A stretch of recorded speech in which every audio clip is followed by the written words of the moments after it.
Lookout Mountain. And so he, in his speech, talks about that, about Lookout Mountain, because what he's trying to say is that if you can see those southern states, his message is going to go out from that mountain as a symbol, right? So you get an idea what it looks like. I want to just for a few minutes let you see what Whitwell, Tennessee looks like. So we'll just take a couple minutes, take us down to those. So this is right at Chattanooga on the Georgia border.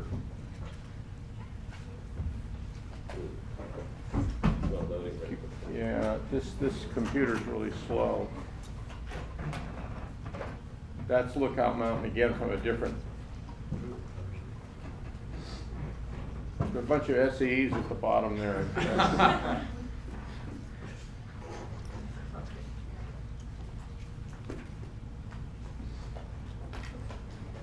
Isn't that some kind of view? And I have, if we get time, I don't know if we'll have time, but I also have pictures of Stone Mountain. But I'm going to show you how poor Whitwell, the town of Whitwell is. And I'll actually take you to the Boxcar Museum. Go, stop right there, back up. That's right across the street from the boxcar, the car that carried remember the Schroeder's got the car, you recall that? That's right across the street. And that's a typical house in that town. All right, try another one. Right there, that's also pretty much across the street. And you see a lot of churches, that's my wife right up against the Holocaust Memorial. And you can see that fence is not very high.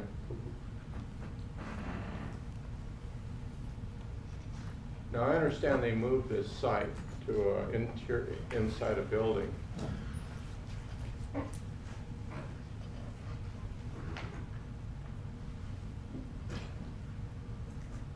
This is the Anne Frank. Remember the suitcase?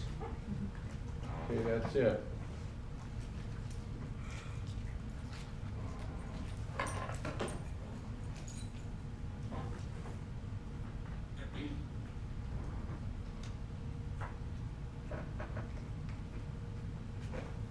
Keep going.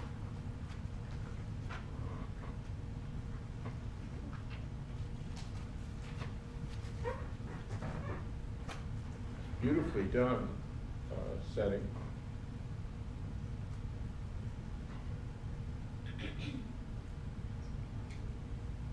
Oh, it stopped. That's also right on that same street. I mean, there's a former business abandoned because the economy is so bad.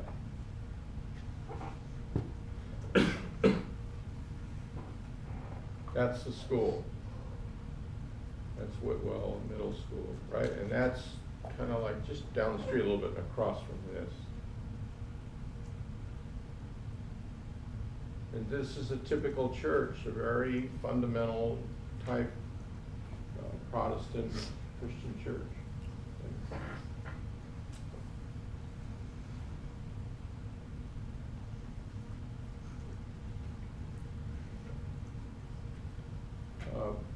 Yeah, I don't know which one that's another one. They're loaded with churches. That's all, this is walking distance. And that's where the police station where we went to get permit to go in there. That's Atlanta. That's Martin Luther King's museum. Okay, that's good enough. All right, yeah, turn it off now. Okay, you want to turn that on? Here's what I'd like you to do. You all have your syllabus, which there's in the references section. I'd like you to read the letter from, it's a Catholic priest writing a letter about a Protestant minister recommending him to be a pastor. I'd like you to read that, and when you're done reading that, I'd like you to just, from memory, sketch out the Thomas Kilmann model, the modified situational leadership model, and then we had a model that dealt with power. Would you do those three things? So read the article and then skip to the, it's a letter. it in the references? Yeah, it should be. It's a long letter of recommendation. But I hope it. Is it there?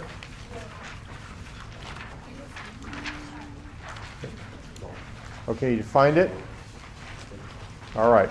Read it carefully, and as you're going through it, try to figure out in what ways is this guy a leader? Okay? In what ways is he a leader? Now, this letter is on your final exam. The exact letter.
Position.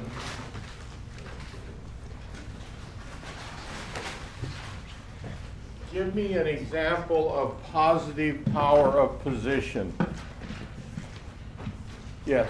When he started a youth group and it had like 8 kids or something like that, but he was effective and like positive and made it a good experience for them, so he used the position to grow it to like almost 40 kids. Okay. Yeah, I understand what you're saying. It's kind of, you're talking about his position he's in. Whenever I have, that's correct, and that's another way to do it. What would be an example of power position where I have to use my authority, where I have to, you're correct. I hadn't looked at it that way, but you are correct. That's kind of really his position, but exercising power of person. Anybody? How many play sports in here? Does your coach ever use power of position? When? Huh? Give me an example. If you want to say anything like, oh, we should do this, he just takes control and says, I am the coach. Shut up. Okay, I'm the coach. The minute he says I'm the coach, he's pulling on what? He's pulling his rank, his position. But is that positive? Yeah, that can be positive, correct? Give me a negative power of position. Yes. If someone in politics uses their position to like do something bad. Like what? Like bomb a city when they didn't have. Yeah, or yeah, that's right. Or It's a yes, little no, dramatic, that but- could no. That's happened. That's happened. And what about? How about if I just was listening to this week? We were talking about something about a bridge to nowhere. How many of you ever heard the term a bridge to nowhere? What is that about? Is that in politics, talking about spending money on absolutely? Yeah, spending money. In fact, I was working for a city this week where they were talking about politicians wanted a bridge from their office and it costs $2 million to a little park, and the bridge is almost never used. And sometimes politicians will do that for make work. In other words, so that they can say to the people of that local area, see, I took care of you. We used to see this in Alaska. They used to have a very powerful senator, U.S. senator there, and there are bridges to nowhere. They build these roads and freeways and everything, and they don't go anywhere. But what did it do for the construction workers of Alaska? Give them jobs. Give them jobs, but in the end, what do we get out of it? We didn't get anything out of it. Okay, so that becomes a problem. That's using your position, but are you really using it right? Okay. All right. How about positive power of person? Positive. Anybody? Give me an example.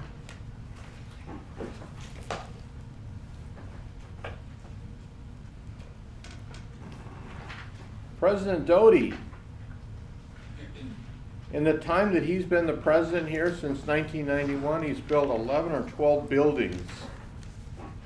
That's a lot in the history of a university to build that many buildings in that short a period of time, historical period of time. 11 buildings, I think maybe 12, and more on the board. The science building, next year they're going to start digging for the science building here. So they're going to tear out from the parking lot outside of this building all the way to the corner, to Walnut. They're going to take the tennis courts out. That whole thing is going to be a science building. So in your lifetime here, they're going to be building a science building. It's going to take them 2 years to build it, so it'll be done in about 2018. When do you graduate? 17. So good. You'll get to see it when you come back for alumni game. Or homecoming. But it's going to be a wonderful science center. In addition to that, we have another campus in Irvine. Rinkers, yeah. It's a health science campus. And so many of the programs are going to go over there, and guess what he's going to start over there? A medical school. A medical school is going to go in there for 2 years, and then they do their last 2 years at Hoagland Hospital in Newport Beach. And that's like a 90-some% deal that we're pretty close to saying that's going to be for sure. So lots happening under him. Now how does he do that? It's his power of person, isn't it? Now, like you said, position, he uses the position as president, but through this person, okay? And he has done one of the best presidents in America. If you look at what he's done. You know, if you go to Princeton or Harvard, of course they can do it because they've got multi-billionaire alumni and they're easy to go to get money. But give me a negative power person where somebody's just, people really like the individual and the person takes them right down the drain.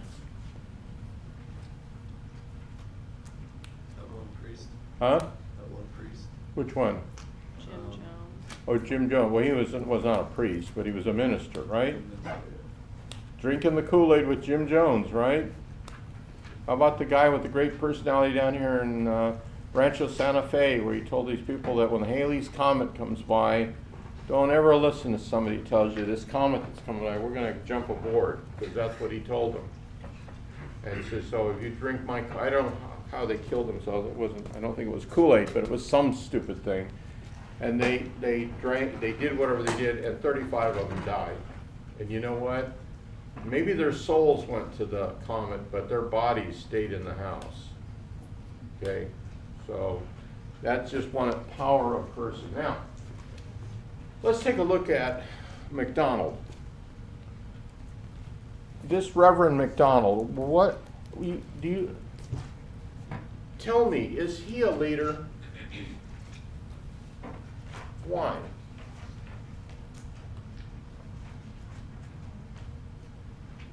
I mean, you're going to leave this class now and you're going to take a look at people and somebody says, oh, vote for so-and-so, he's a leader. And then you, what are you gonna say to him? Is he or isn't he? Or is she or isn't she?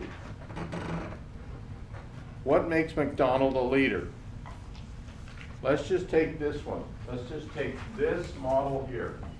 Using that model, tell me why you would say he's a leader or he isn't a leader. You gave the answer with that other guy. Similar answer, isn't it? What is it? Yes.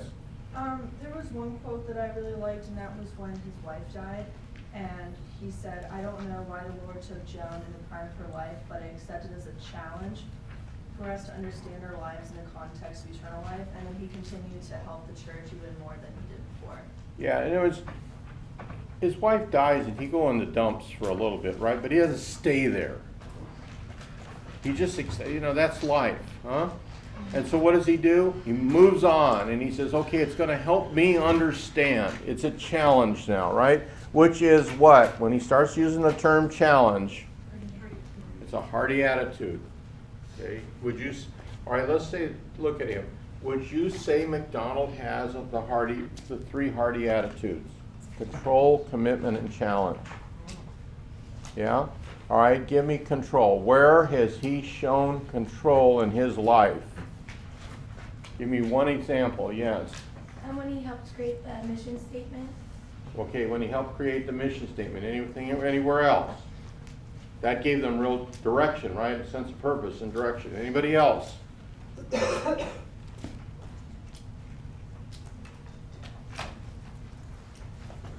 Anybody? Did the Betas have a big party last night or something? Everybody went?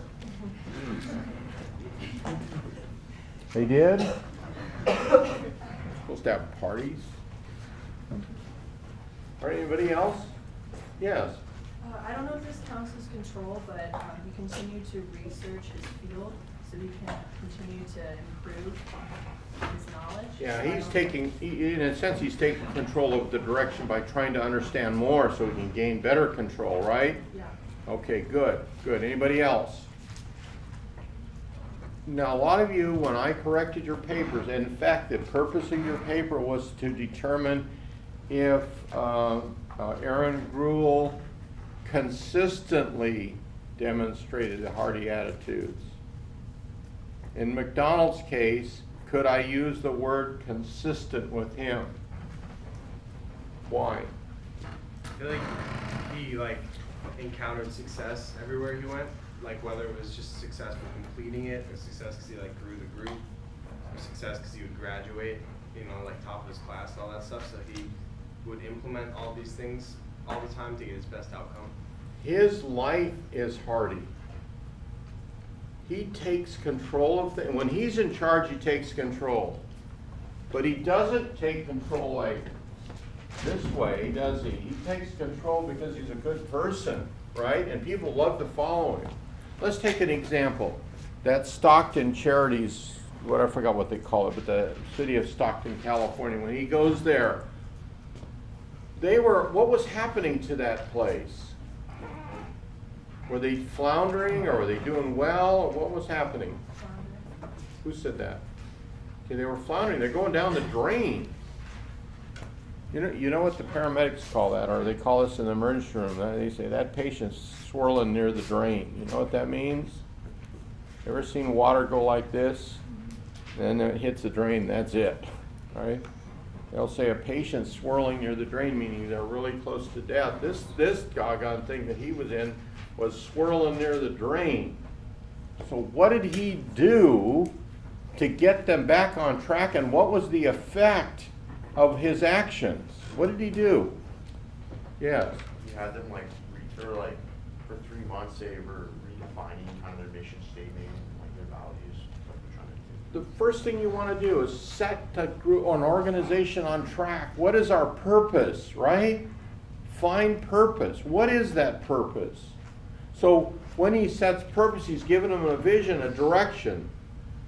All right, now they got direction. But then what happens? You can write down direction, but you don't go that way. What does he do with them? What happens to them? Anybody? do they accept his direct? Yes.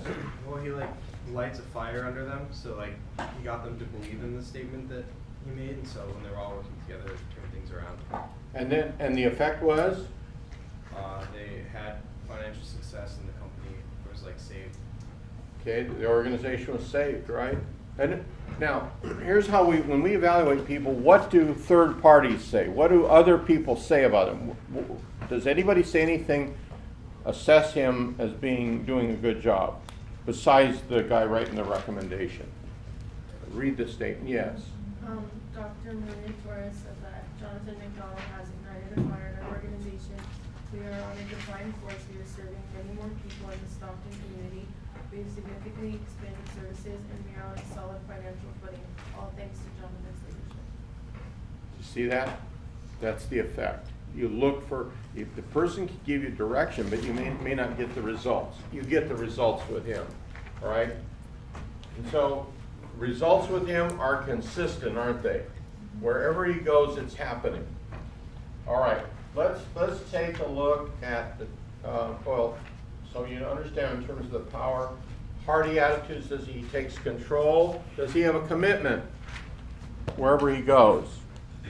No matter how tough it is, he stays in it. His own personal life, his wife dies.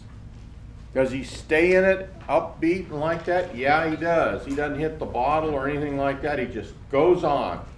And he says, I don't understand it, but it'll help me. Control, commitment, and everything to him is a challenge. Does he see things as roadblocks? Nope, not with him. Okay. All right, let's take a look at the Thomas Kilman model. What's this axis? Cooperation.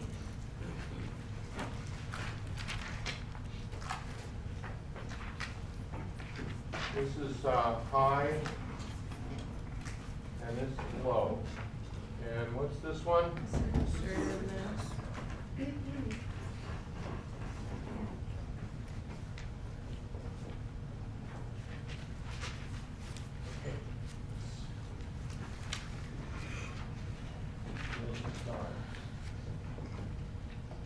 All right.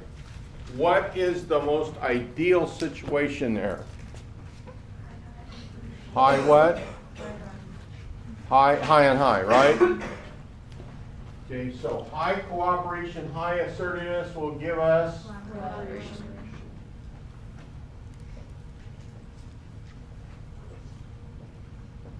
That's the ideal situation. What if we get okay cooperation, okay assertiveness? What do we get? Compromise.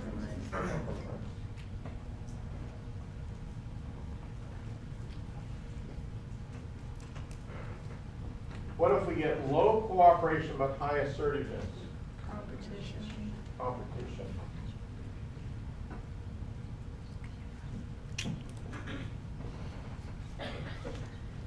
When is it okay for competition to be there? If it's healthy competition. Huh? If it's healthy competition. Like what? Like if you're like competing to better yourself instead of like competing against. Now there's an interesting one. She's competing to better yourself. Often you're competing with yourself. In other words, you go, I've done well, but I know I can do better. That's competing with yourself, right? All right, when else would competition be good? Yes? If you were in like a debate. In a debate, you're not going to cooperate with the other team, right? In sports, am I correct? You're not competing. You're competing because you're not cooperating with the other team. You're trying to defeat them. So that's healthy competition. All right, compromises sits here. What's here? Low cooperation, low assertiveness. Avoiding. And here?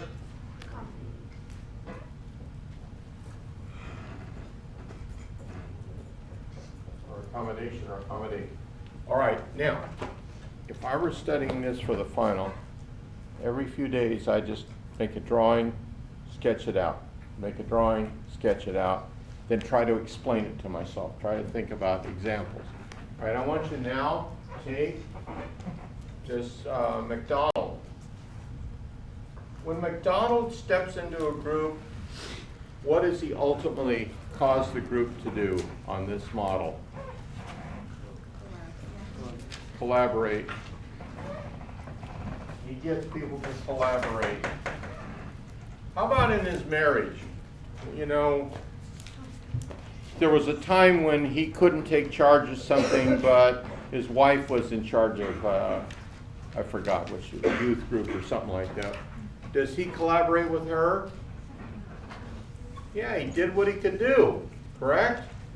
He did what he could do with his wife in that situation. He was in collaboration. Did you ever see him avoid? How about accommodate people? In the letter, you don't hear it, right? Now, is it okay to accommodate people sometimes? Sure we do. We do sometimes. And I don't think you ever saw him compete.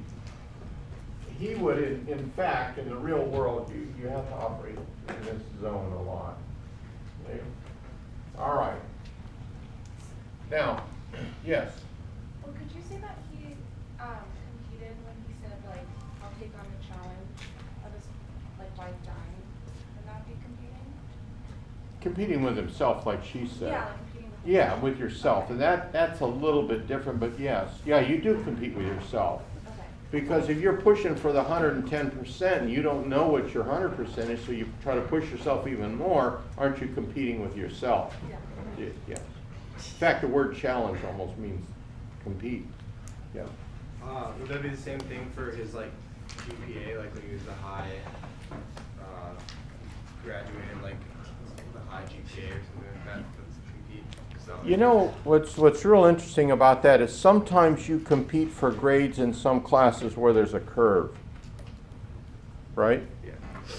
Like if you're in the business school here, you've got to get to the high end. You're competing with the rest of the class to get to the high end. But sometimes you compete against a standard. Try to push yourself to the standard. And that's a little bit different. Okay, did I answer your question all right? Yeah. All right. This guy, every way you look at him, assuming that this priest that wrote about him is correct in his assessment, this guy is everything you'd want in a leader. Every way you look at him, he's a good leader. He has great people skills, right? And yet he's a good business person. He knows how to run things in a business manner. Okay, let's take a look at the modified situational leadership model. On that model, what do I put down here? Development. Maturity.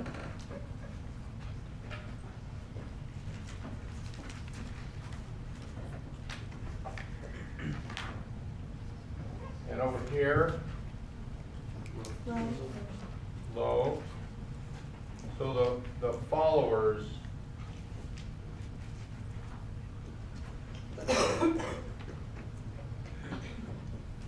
maturity is low. Therefore, this and this one is what? Task. The manager or leader is going to be high on task with that person, correct? Are you with me? Correct? And really where we see this, whenever we get especially into a particularly dangerous situation, okay, like life-death type situation. All right, and so over here, why is it that the manager will drop down and have low task orientation in this model at that point? Anybody? Huh? Because he's delegating to the. Yes. Why? But why can he delegate? Because they've matured. Absolutely, very mature. So we're going to put up here delegate. Delegate. What do we put in this here? How do we label that? right here, how am I gonna label it? What's that? Leader. Leader or manager, right?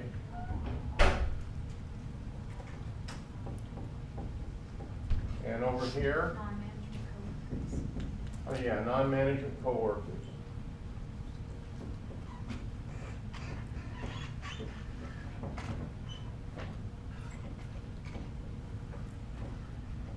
Okay, now, this is level 1 here, level 1, and what do I put up here? Telling. Or? Directing. Direct.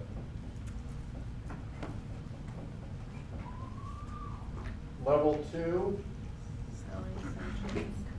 what is it? Selling. Selling coaching.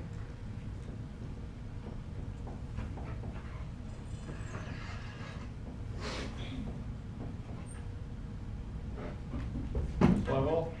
Participating. And level 3 is participating.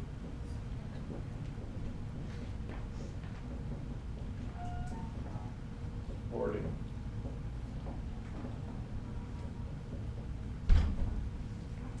All right, now, and this is level 4.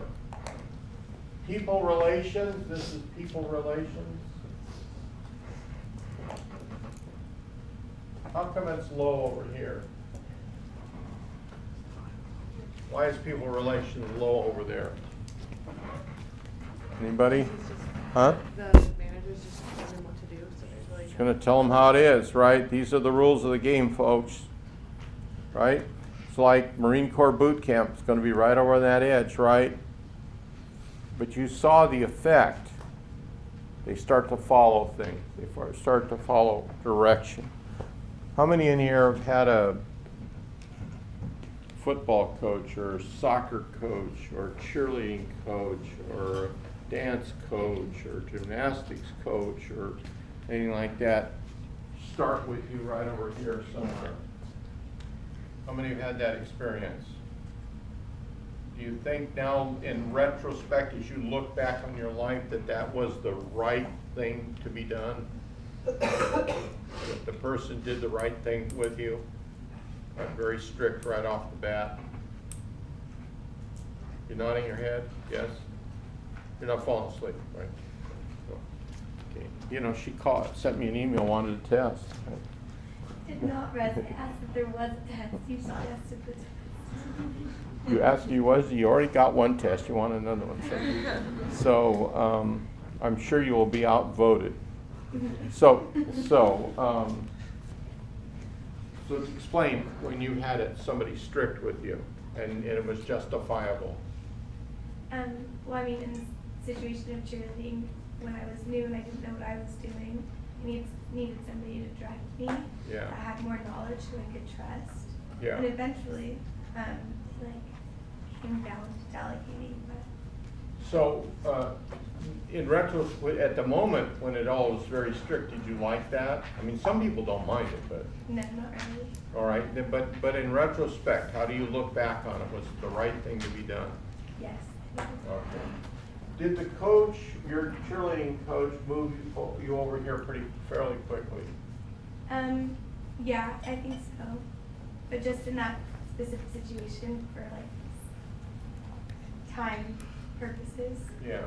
You needed to learn quickly. Okay, yeah, so they gotta move you quickly through there. All right, in this, studying this model, what indication do you have in this letter? Where would you place how McDonald was treated? Let's take the Stockton situation again. Quickly, best we see, where are the people looking at McDonald along this scale? Where's his maturity and development and how they treat him? Anybody? Huh? He's on the high side. He's so over here, right? he's pretty low. All right, and if he's over here, what indication do you have in the letter there that people respect him as somebody you can delegate to? Look, give me an observation that someone has made. Anybody?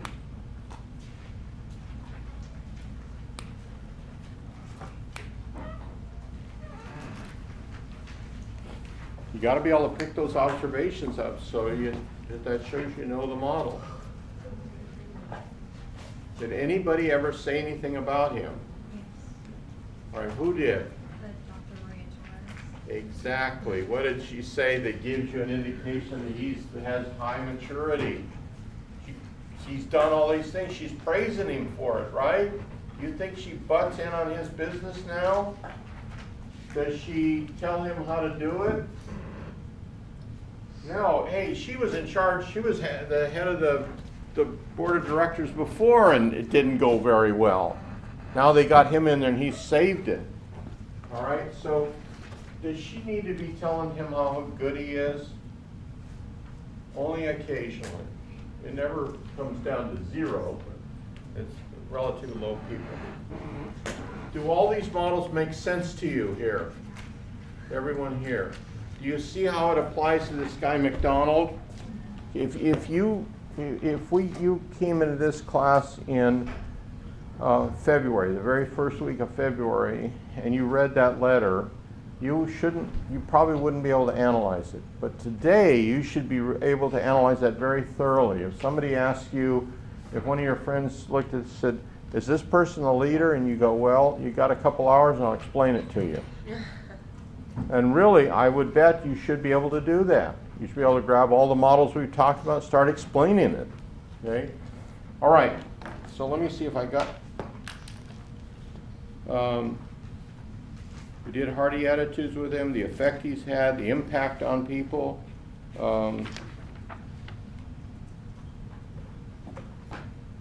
And all his third-party assessments. Okay.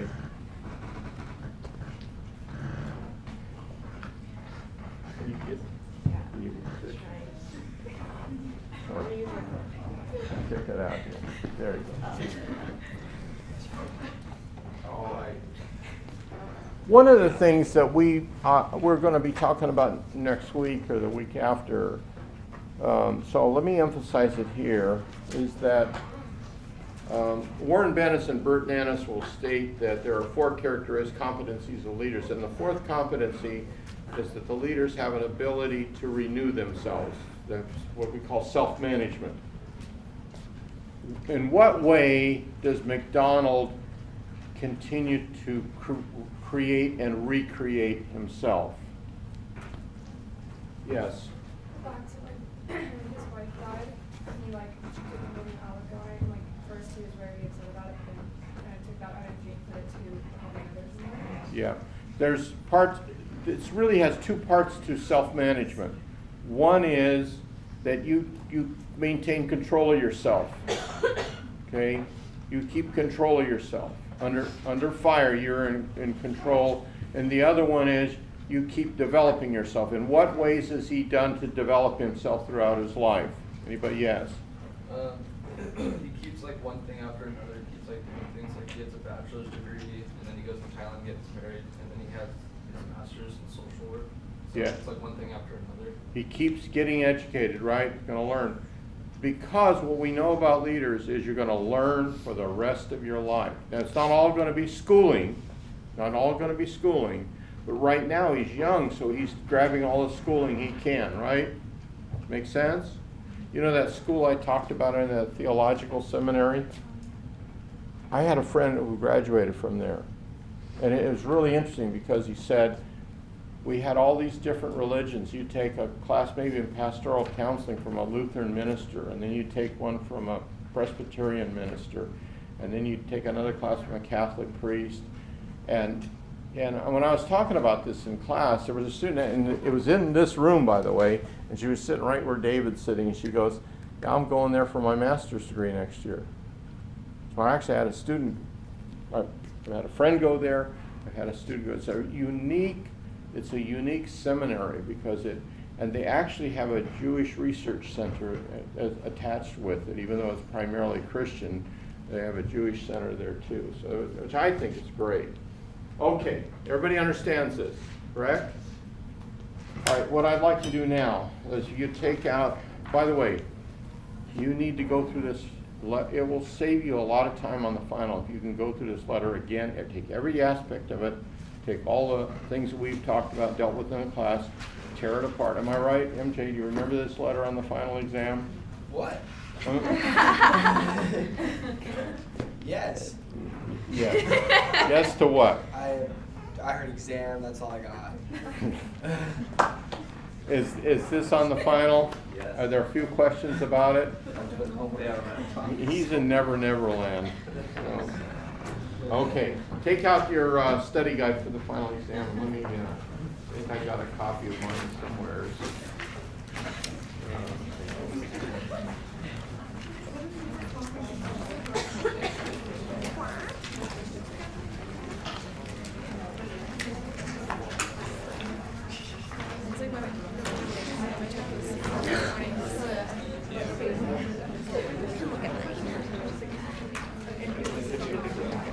Shoot, I don't have a copy with me. Any things you like already studied or?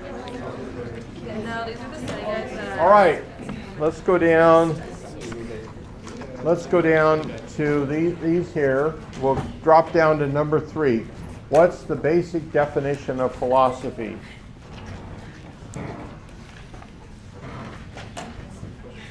Remember the scholarship and the tradition in the university? Anybody know? Yeah. Wasn't it like questioning what you see? Okay, they do question, but what is a philosopher? The word philosophy in Greek, what does it mean? Thinker. Huh? Thinker? Yeah, so she's right, you're right, but even better than that. Anybody else? It's a person who loves wisdom. Ultimately, it's a person who loves wisdom and continues to pursue it. I talked about the term administrator. What does the term administer mean in the original Latin?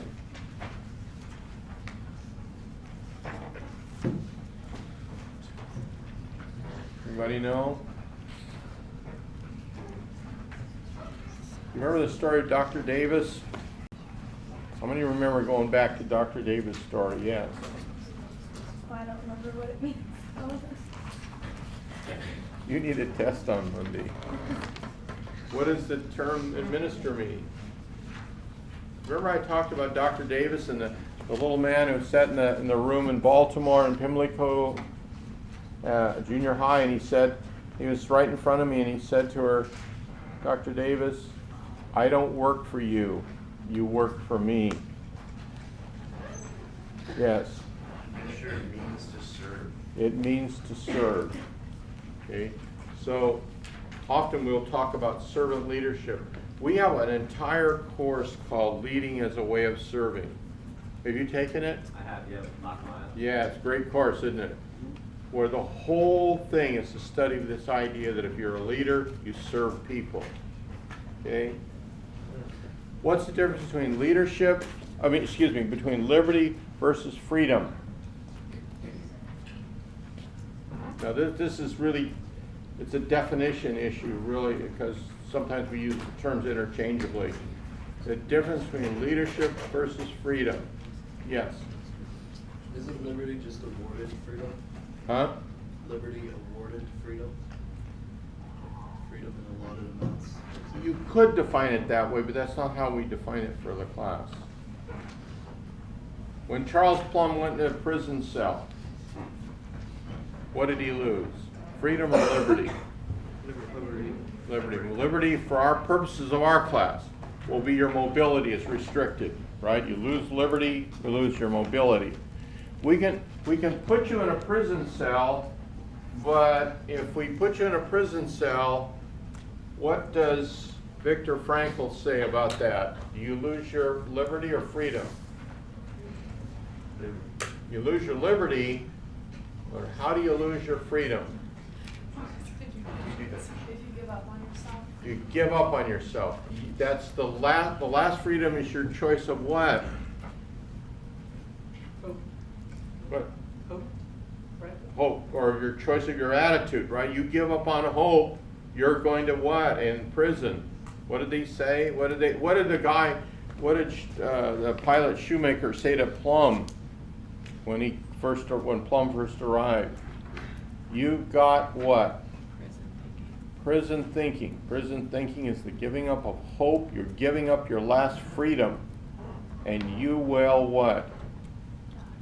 Die. Do you recall with Viktor Frankl? He tells the story of the man who said, we're getting out of here on March the 30th.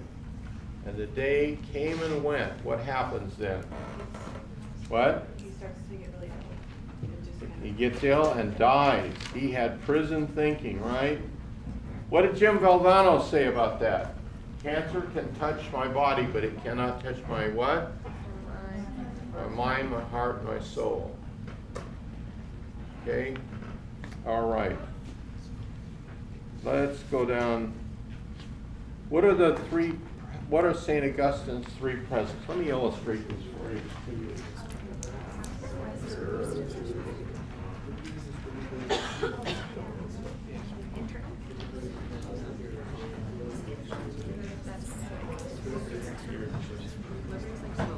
All right, this is the past, okay? How does he describe the past as present? Present memory. Present memory. Okay? Past is present memory.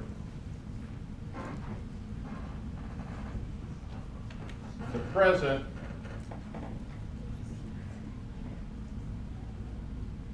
how does he describe that? Present experience. What? Present experience. Present experiences. We're experiencing it now. Now, right? And the future is what? Present expectation. Present expectation.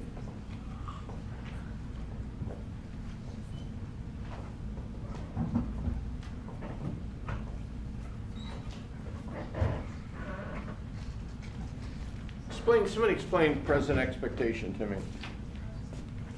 Yes. What you think now is like going to happen in the future? Yeah. How many of you think about your future? Yeah, I bet almost all of you think. You wouldn't be here at Chapman University if you don't think about your future. Right? You want to know people who don't think about their future?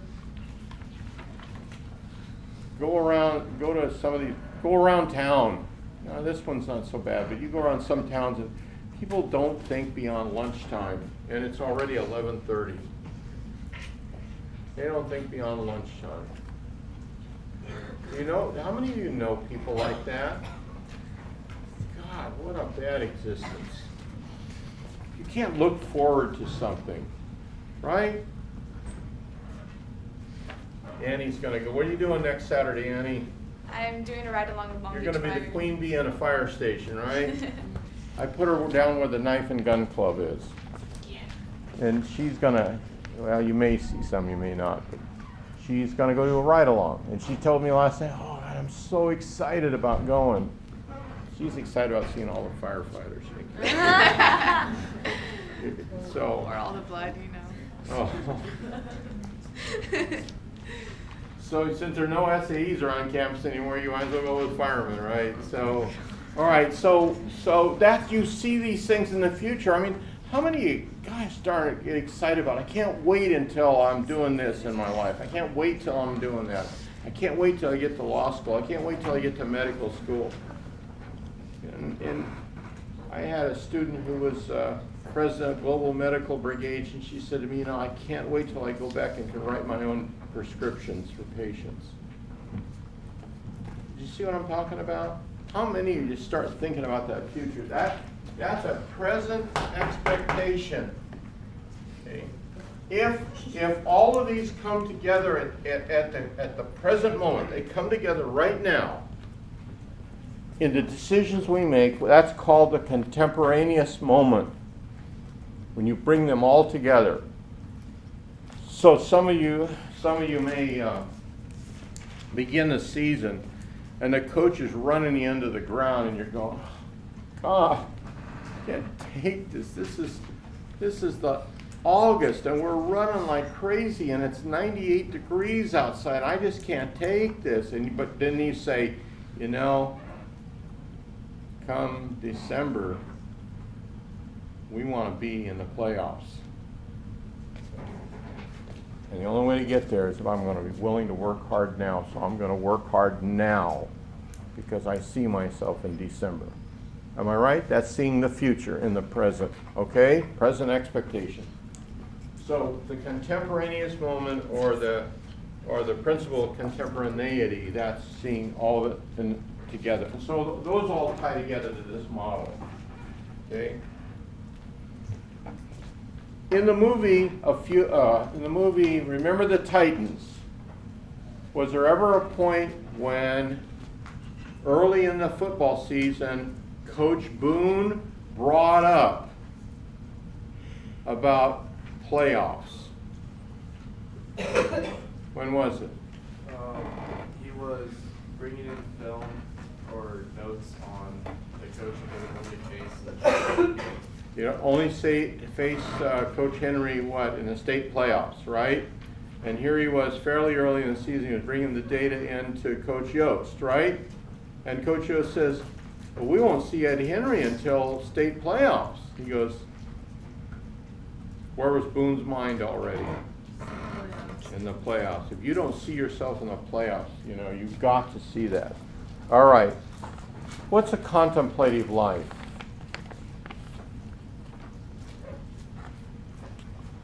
Anybody know? We're going to hit it heavy this week in class. What's contemplative life?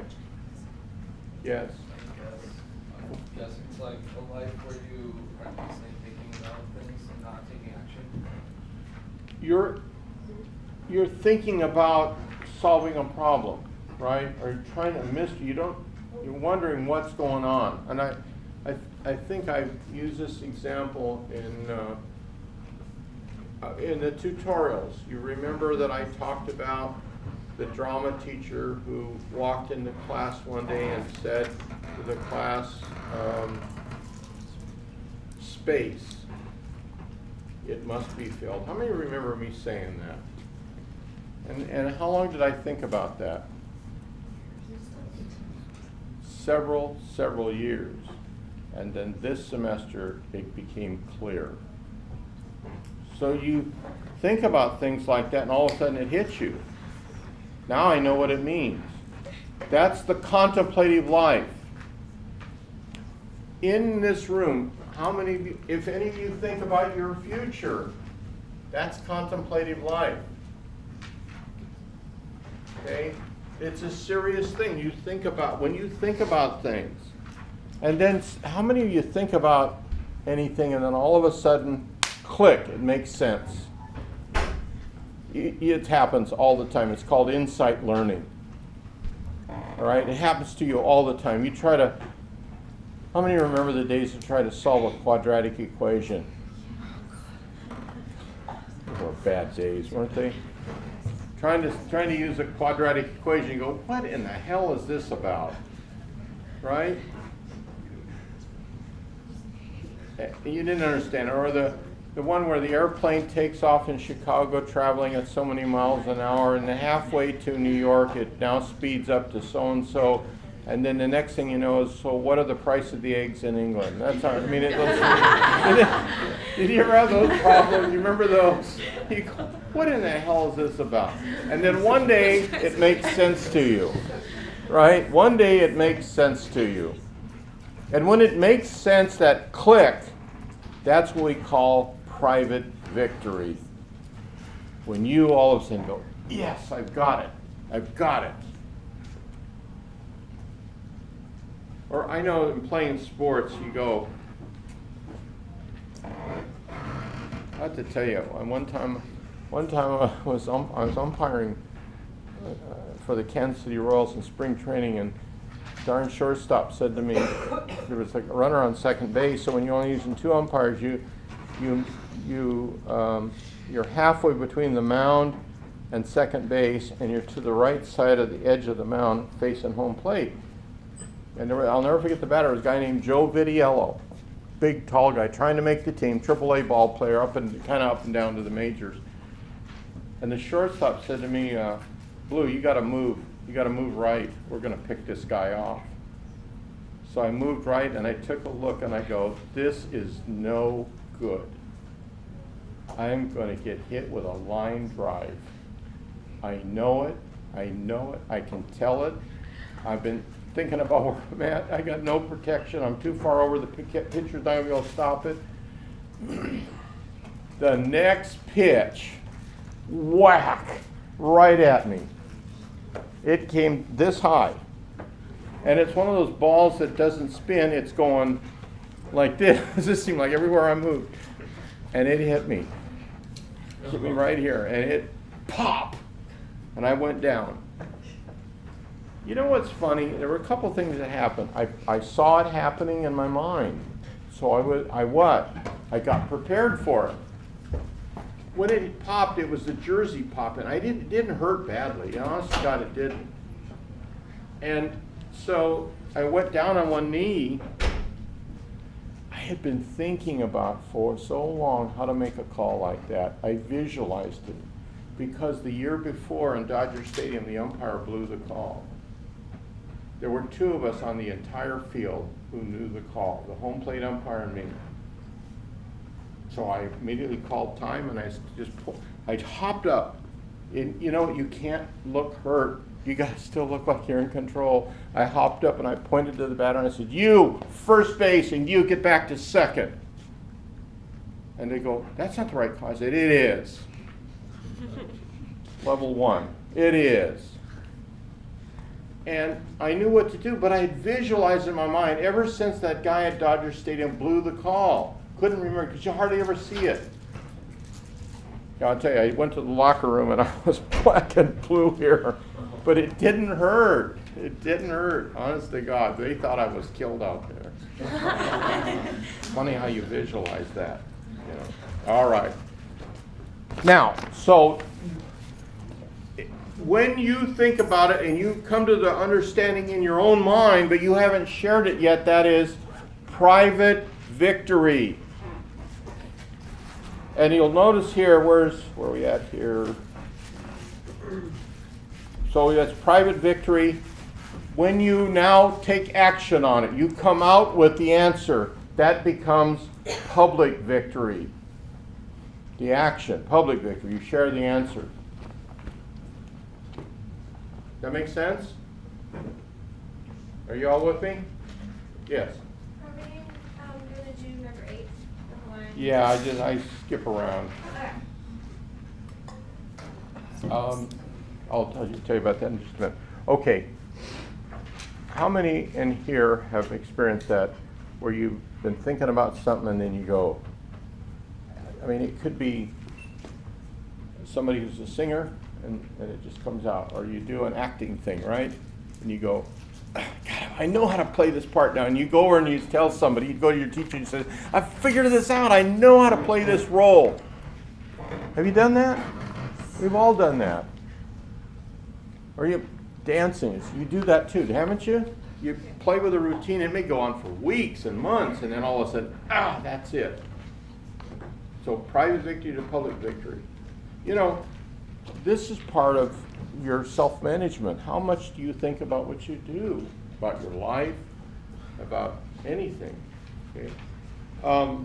The Hawaiian legend, we're going to wait till we get to the Hawaiian legend in class. It has to do with past, present, future. Okay?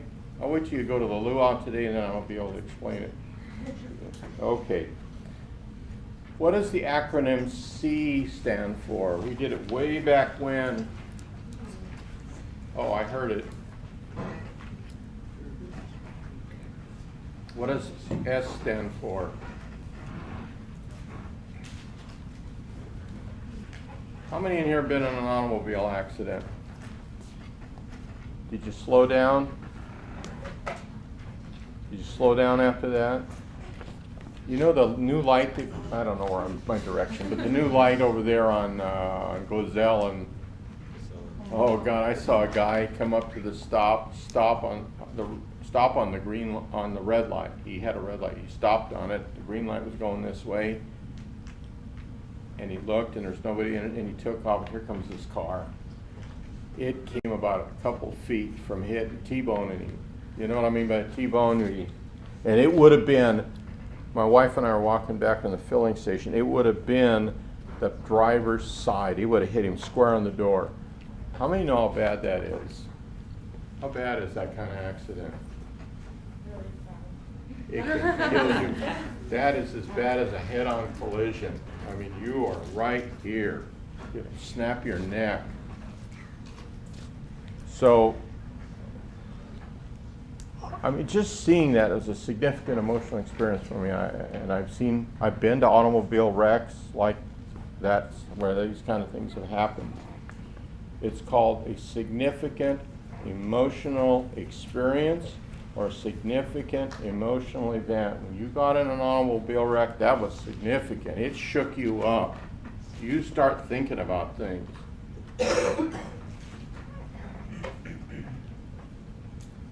And as you get, you know, I showed some of you the other day, I get an email this week. One of my students' kid that he adopted in Russia. He went to Russia and adopted 2 brothers.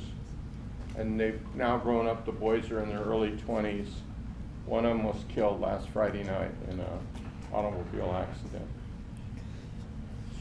That still bothers me because I remember them wanting kids so badly. His wife finally got pregnant. I think she went 8 months and then lost the baby.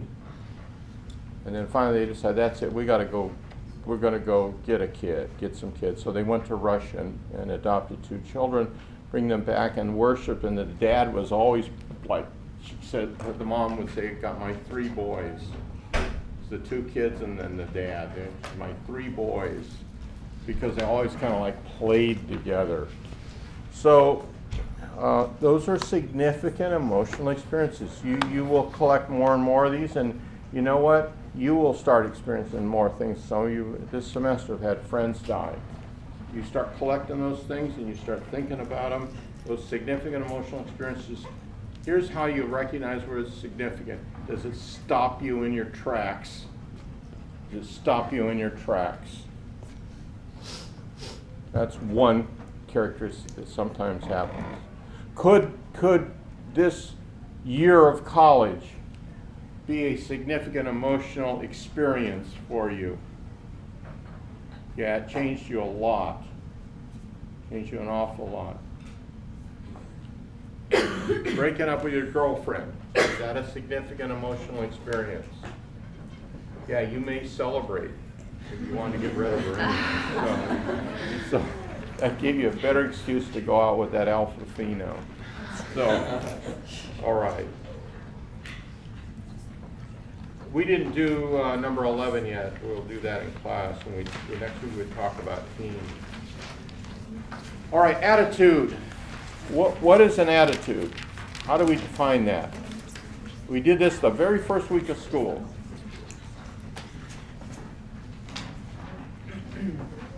Attitude is posture of the what? See, he still knows it. Tim still knows it. What is it, Tim? Tell them. They're half asleep. Posture of the mind. Posture of the mind. Originally, it meant posture of the what? The body, right? However, is it possible that a person's body language posture could be a good indication of the posture of the mind? Is it a perfect example? Can we be 100% sure? No. But it is a pretty good indication, isn't it? All right. Posture of the mind. That's very simply stated. What are the 3 levels in the affective domain? Oh, who said it? Receiving. Receiving's the lowest. Responding. Valuing. If you don't even get to receiving, you're below this, right? Remember this. If you don't get to receiving, you're below that. In other words, you're not getting anything. Okay? Coach Boone in the movie, Remember the Titans, recognized that this team didn't appear to be getting his message. So now they're up at Gettysburg College. What does he do at 3 o'clock in the morning to get their attention? What? Makes them go on a run. They go on a long run. And remember what I said, they went on the long run, and at the end of the run, they make it to the graveyard. And now they're at the graveyard, the National Military Cemetery there. And the guys have their hands on their knees like this, and they're... What are the two things they can do at that point? Breathe and listen. Breathe and listen. Gasp for air and listen. So he got them to what level? For sure. The receiving level. Now the question is, do they respond to that? When do we see a response to that? Where do we see the response? Like when I feel like it's when they just start collaborating. Yeah, when does that occur? How It's soon? When they have the meeting, when Coach Boone didn't like say, oh yeah, you guys have to meet, and like the team members. All right, that was one response. What else? Where else? We're at Gettysburg College still. You're correct, but we're at Gettysburg College. Oh, I was gonna say like way towards the end. Okay, no, it's before yes. Isn't it when they're on the field and they like start changing their attitudes towards each other? Yeah, well, the next day they start changing their attitude. And they start moving toward collaboration. That's important because once they get it established, they are able now to go back to it in that situation and then of course at the very end. All right? So Coach Boone, when he runs them, he now is getting their attention. Now he's got the attention of a lot of the ball players, but he doesn't have all of them. At this point, he's got pretty much, it seems like all but one guy. Who's the guy that he doesn't have and never has? Ray. Never gets Ray. Okay? All right. Just quickly, we go back on this model here. And Gary says, I want Ray off the team. What level does Coach Boone manage Gary at? Yes. Delegates. He delegates, right? He tells them, okay, you know my policy. What's his policy?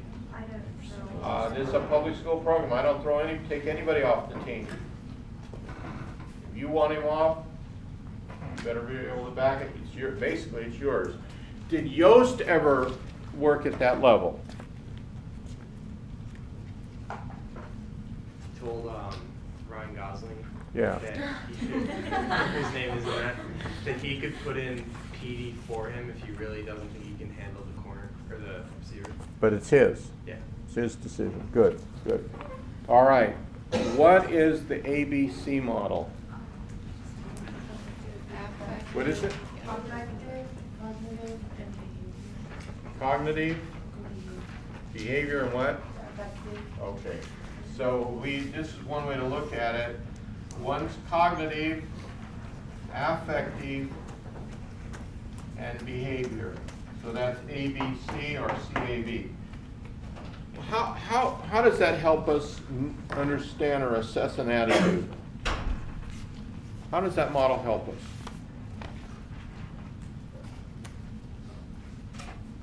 Yes. You can assess a person's emotion by like what they say and think, and then like decide like what their behavior is. Okay, if the behaviors can, so if somebody says something, right, it may or may not be their attitude. How many have ever had somebody say something and then you later realize that's not their attitude, that's just they're telling us what I want to hear? I mean, that happens a lot, doesn't it? Okay, but if somebody starts to get emotional about it, chances are that might be their attitude. The other day I was talking to a guy, he was telling me something. I don't remember exactly what we were talking about, but as he was talking, he says, God, I'm getting goosebumps right now just telling you. How many ever had that? That's the emotion. I mean, okay. So we got saying, emotion, and now their behavior. And if we get all three of those consistent, as they just keep going again and again and again and again, we're going to be fairly sure that's their attitude, right? Right? Are you all with me? Okay. What are the three Hardy attitudes? Somebody give me one. I know you got this down. You're never going to. Control. Control. Challenge. Commitment. I mean, you got that down. That's now. Sometimes you wonder why in the world do we got to do this stupid term paper? And then, you know what? Why you do it is because you never forget it. And I know you won't forget hearty attitudes. We haven't done, next Wednesday we're gonna do, I'm bringing somebody in to talk with you. And she's gonna talk about working with kids in Cambodia who have never learned to play as children. They can't smile, they can't laugh, they don't know how to laugh, and they don't know how to play. And she's going to tell you how she taught. She's a special ed professor here. She's the most popular professor in the university. Her course on the philosophy of helping last year had 200 on the waiting list for one class. 200. You can't get into her class. She's going to come talk to you. And she started talking to me about the story of how she held this little kid in her arms to teach him how to laugh and to play. And she started crying. Now, what do I got out of her?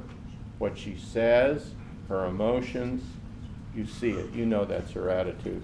I mean, I'm sure you've heard about her before. What is... Tell me how I use a behaviorally anchored rating scale, or put down, would you put, I apparently didn't mark it down, but BARS, B-A-R-S.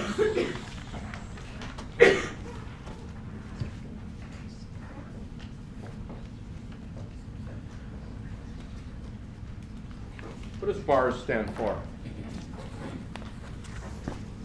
It's an acronym for something. Anybody?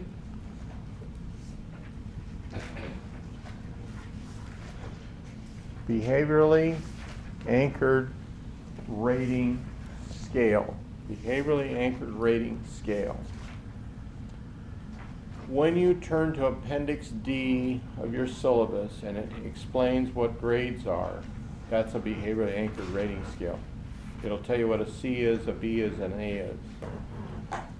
If you were trying to assess where you were at, by the way I taught you, where would you start? Which level would you start at? Start at C, which is minimum, right? You'd read that, and if you were satisfied that you met most of those criteria for a C, what would you do then? See if you can try to see if you can meet the criteria for B. If you meet the criteria for B pretty much, then what do? You move up and see if you can meet the criteria for A. Now you come down, what if you don't meet the criteria for C? Then you move down to what? D. So this is what we call a behavioral anchor rating scale. We look at the behaviors of somebody and we then see where they fall on the scale. So these United States Military Academy dimensions, we've had a lot of discussions and we've applied them. So remember those: oral communication, sensitivity, judgment, problem analysis, and so forth. Remember those? Now, you're going to see this on the final. And you're going to have to assess somebody. So I've given you some readings, and you're going to have to assess that person on that scale. Okay, tell me about the term supervision. It's a legend. We don't know for sure if it's true, but it sure sounds good. Yeah, somebody else. You answered a lot. Anybody else? Yes. Okay, Olivia. Wasn't it that one story about, like, in ancient times or whatever, someone would like light a fire, and they were trying to see who was coming to the village, so they would get up on like a high podium kind of thing. Yes, so, they're up high. Yeah, so like look and see. Which gives them what? Like supervision. Supervision, better vision. They can see things. Now that's a good one because that's physically you can see things. Is it possible that you mentally see things with a bigger picture? Is it possible? Yeah, some people will see a bigger picture mentally. Okay, that's the term supervision. See a super look. All right, political acumen or savvy. What is that? I talked about it with respect to Boone. Anybody?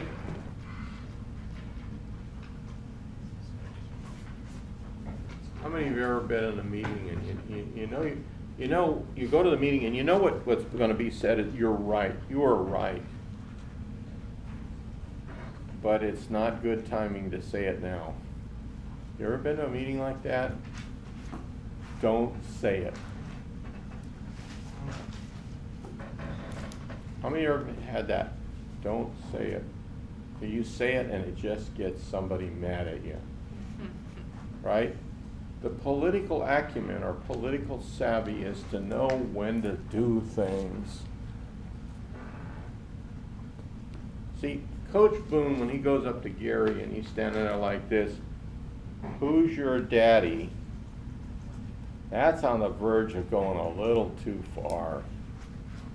He could have crossed the line, and then if he'd have crossed the line, that would not have been very good political savvy. I think it's good political savvy if you do it just enough to get the results he got. Boy, he was on the verge, wasn't he? Okay? And you know what? There was a situation where he was carrying the brick. Remember when he was carrying the brick that had been thrown through his window? How many remember that scene? Okay? And what did Coach Yost say to him? They were outside, and Coach Yost is telling them, you know, don't be doing this stuff. This is just aggravating people. What's Yost telling him? You're not using good political savvy here. Don't aggravate people. Right? Okay. We're going to come to team next week and best value. And it's Maddie Stepanek. I'm sure you know what about him, and Malala, Larry King, Jim Bolvano. We haven't come, I think I mentioned it briefly, but the term vocation comes from the Latin vocare, meaning calling. And some of you know that when I corrected your paper, you had written something and I edited your paper and I told you Erin Gruhl came to be fully convinced that teaching was her calling. How many did I correct like that? Okay. It's her calling, and you know that. Some of you feel that the job you're going to is your calling. I mean, honest to God, when you arrive in a job that you know is the job you were meant to be in, that you know that you feel like it's your calling. But some of you who are still trying to figure out what the hell am I going to do, I don't know what I'm going to do when I get done with Chapman University. I'll go to work at Bruxy's. So if you got that feeling, you haven't reached your calling yet. Okay. What's a I'm skipping some because we haven't come to them yet. What's a didactic learner? When you learn on your own. What's that? When you learn on your own. Learn on your own. How important is it that you know how to learn on your own? Your didactic learner is a self-teacher. How important is that? Really important. I know some of you, somebody said on the internet when they were interviewed that they really came to realize that that's one of the things that was good about this class, is that there were some things you had to do on your own. That we didn't do them in class, you had to do on your own. It isn't the whole thing, but gosh, when you go to law school across the street, final exam is it. 100% of your grade is the final exam, and then they grade on a curve. And it's not a curve that starts with C and goes downhill. It's a curve that goes like this, meaning some people are going to get D's and F's. Okay. All right. So they expect you to study on your own, because in the real world, you're going to have to be a self-manager and teach yourself a lot. The motto of the National Honor Society of Phi Kappa Phi, that's on your calendar. Okay, look at that on your calendar. I don't know if I told you, but you should watch the inaugural address of President John Kennedy and look at that address in terms of this.